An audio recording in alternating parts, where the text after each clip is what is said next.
pedal. I call it the smile switch. Oh man. Welcome back, Berserkers. In this video, we're going to be doing a test ride with my neighbor. He's seen the Tesla in the driveway and he has never experienced it yet. So today we're going to take him on his first ride inside of any Tesla at all. Mount up, Berserkers. We're headed to the battle. Okay, so right now it's in park just like any other car. And one of the things that I love to show people is that when you put it in drive, you see the H for hold? It's in hold mode. I don't have my foot on the brake. Okay.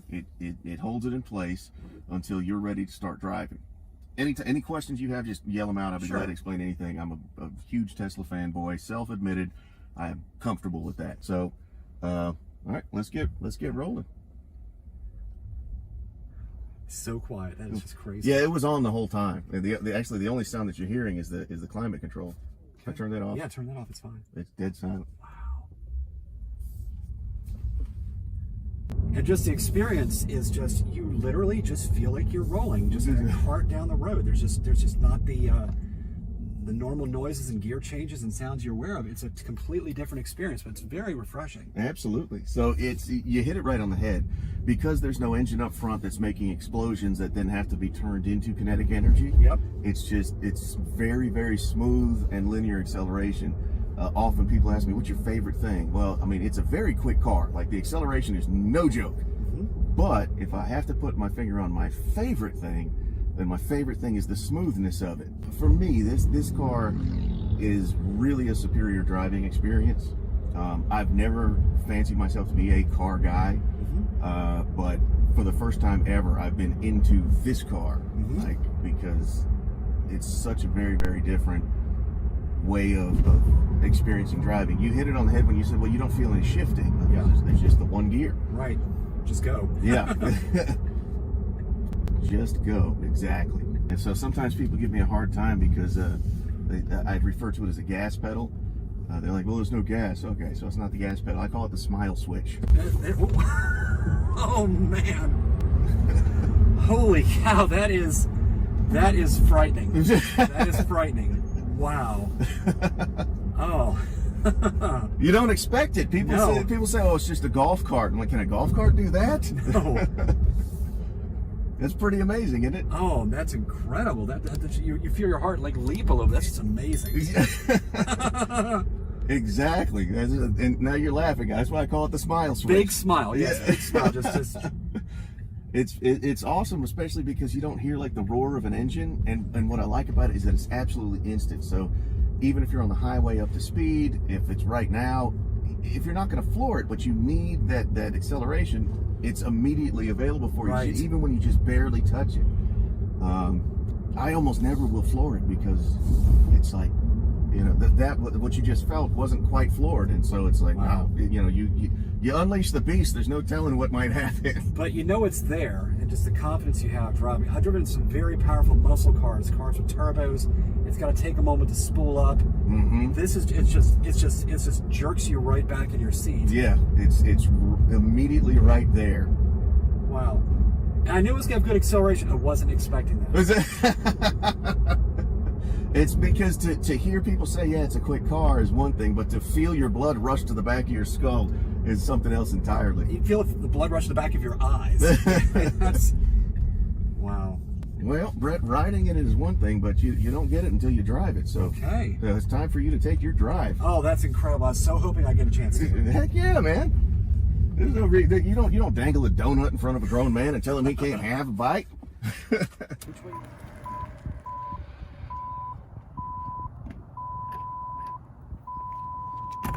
I want to thank Charity Stars for sponsoring this video. We're very lucky to have a partnership with Charity Stars in order to bring you a chance to win a Tesla Model 3.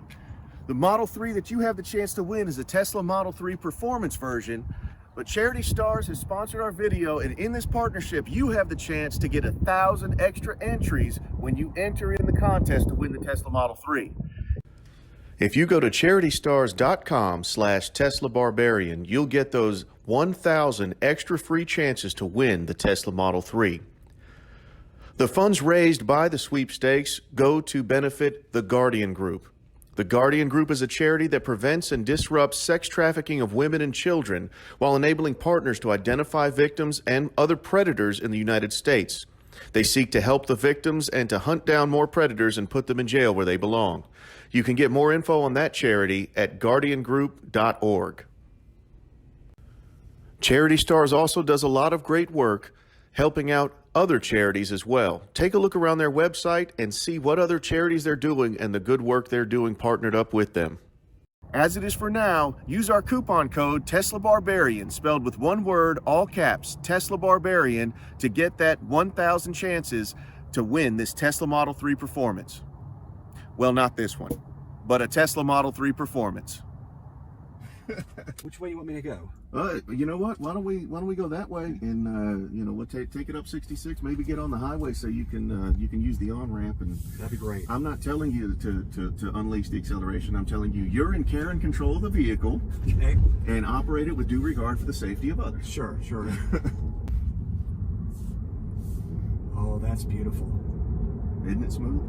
Oh wow! And it's just everything you would want as far as acceleration goes. Yep. It's instant, it's there, it's clearly assertive, but it's only aggressive if you want it to be. And you know, you have that misconception of electric car only fast acceleration, and like, is it confident? The rest of the time, it really is. Mm-hmm. You just feel the, I hate to say feel the power, just all the time. Yep. So, because you know that instant torque is right there if you need it. And then the control that you have over it with the regen braking, you let it off just a tiny bit if you need to reduce speed a little bit. and I thought it was going to be more expensive to charge it. I thought it was going to be like $5 or $10 a day to charge it. It's a lot less than that. It really is, especially if you're able to install that NEMA 1450 outlet. So Cassie was talking about the installing an actual charger, which you can do. You can buy a charger from Tesla. I think it's $500 for the charger, and then depending on the electrician, you know, you hear all kinds of subjective. Oh, I paid $1,500. I paid $2,000. I paid $800 to have it installed. But you just don't have to. The NEMA adapter, remember I showed you how to swap out the plug? That NEMA adapter was I think it was $42. It's not bad at all. So it's like, you know, under $50, and then the actual install of the NEMA 1450 outlet. Now, what kind of periodic service do you need to do on a Tesla? Anything, or pretty much nothing, I guess? There is a little graph of periodic service, and it's rotate tires every 5,000 to 6,500 miles because of the weight of the car, and people burn through tires because it's so zippy. Yeah. But beyond rotating the tires, the next scheduled maintenance for this car is 2 years from now. I need to swap out the in-cabin air filter. That's it. And so remember, I was talking about how when I had the Hyundai, it's not just the fuel; it's the fact that things keep going wrong with it.